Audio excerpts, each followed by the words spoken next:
something inside me always felt like that heuristics were real until I learned the word and learn about experts. I still had a feeling inside me, based on how I problem solved anyway, that if you took a step back and saw the forest for the trees, you would find the correct path. So that was always inside me. I always had that kind of feeling. I've always enjoyed puzzles and problem solving. And when you got a puzzle in front of you, what's the easiest thing to do to get started? Start with the corners, right? You get the corners up. Okay, what's the second easiest thing? Get everything with a flat edge so you know it's the border all in one place. What's the next thing? Well, put the similar colors together, right? You may not know anything about what the end picture looks like, but these are common things that you can solve as long as it's a typical square or rectangular puzzle, right? Life isn't always that simple, but there's still those principles that you can apply, right? And so firstly, I've always thought that there is an efficient way and an inefficient way to solve puzzles and problems. Secondly, I always sought out people that were smarter than me, right? I've always done that. I've always sought out, even if you're not smarter than me, that you've got deep experience in your environment, right? And then secondly, to that, you can articulate that experience, right? Thirdly, to that you have the emotional fortitude, I made it up, like your ego isn't fragile, so that when you tell me the good stories, you also tell me the bad stories. What do they call it? Survivorship bias. Don't just tell me how this is Dan. Don't just tell me how you got all these Olympians to get medals and show me your training model. Show me when your athletes got broken. Tell me the why behind why you think you made mistakes, or what the constraints were or context was why they got broken. And then also tell me how you fixed them. And lastly, tell me from that journey of breaking, reflecting, iterating to fixing, how has that now changed your general model going forward? And again, I'll talk about Dan Path because he's the easiest one. Dan has been educating coaches before I was even in secondary education. He's been coaching Olympians before even I probably had hair on my balls, right?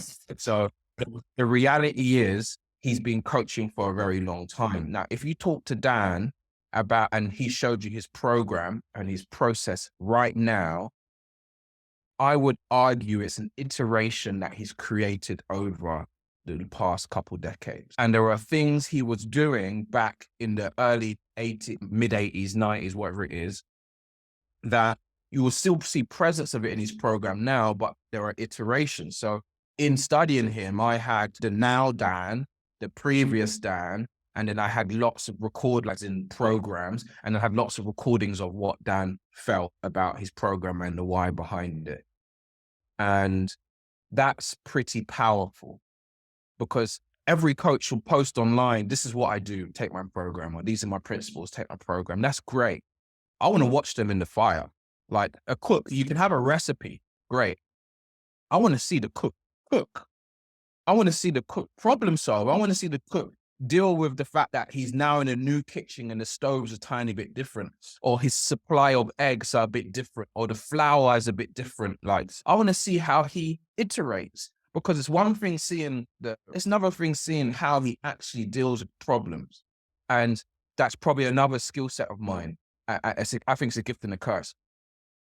If someone goes and runs really fast and gets an Olympic medal, I will say, woo. And if someone gets hurt, I'll say, oh, but my body language won't change very much right there and then. I might have to be reminded to congratulate myself. And I might have to be reminded to show, not remorse, but to show empathy about something bad happening. And I say reminded, or remind myself, I will see how other people are responding and go, oh yeah, okay, I need to be a bit more emotional here. Yeah, I've learned that I've had athletes complain to me probably 8 years ago now, that when shit hits the fan, we don't really know if you care. I'm like, why don't you think I care? Because we don't see it on your face. And I'm like, okay, let's flip the script. If we're in a car crash and I'm screaming and I'm just as emotional as you, how would you feel? If one propeller went off on a plane and we're going down and I was screaming and I'm the captain, I'm the pilot, how would you feel? And they're like, yeah, no, we would feel worse because we would feel hopeless. So there's a rational, I don't think it's rational why I do it. I just think it's my emotional control. I think that's how I am. I take time to process. I will be happy or sad about something the next day. And I've learned to show emotion on my face right now. Anyway, I think I'm digressing from the point. I think the major point is that great people don't necessarily want to be great. It's just part of their DNA. And the people that I like to study, it's part of their DNA. They have processes behind it. Sometimes it's OCD. Sometimes it's just being control freaks. Sometimes it's just being geeks and being so obsessed with something that it forces them to look to the depths of a topic. And I very much gravitate towards those types of people because they can articulate stuff. And then I quiz. They give me an answer, I say why. They give me an answer, I say when. They give me an answer, I say how. And I just keep doing it until I get down to the bottom of what really matters. And that's really, and I've got a very good network, not because I tried to network, but because I tried to learn. And because I just want to know the best of the best. And the best don't have to be their work of Olympians. I've learned that over a long time now. The best for me are the people that are really clear of their process. It's founded in strong roots of training theory, sports science, or just any kind of ology, as well as critical thinking and personal experience and personal experimentation. And their egos aren't fragile, so they're really open to talk to you about how many eggs they cracked before they made that omelet. Like, I want to know those details. And so I think and because I'm like that as well, I think when I find people like that, there is a synergy and I can easily drain them of their knowledge. And then I have a framework and I'm like, I got a great bullshit filter and I'm like, put that through the filter. And then what comes out at the end is this is usable, this works. I can apply it straight away. And then what doesn't come out at the end, I'm like, we'll go back and question more. I'm like, I can't compute this as usable yet. I need to ask you more. What, why, how, why, when. I sound like a kid.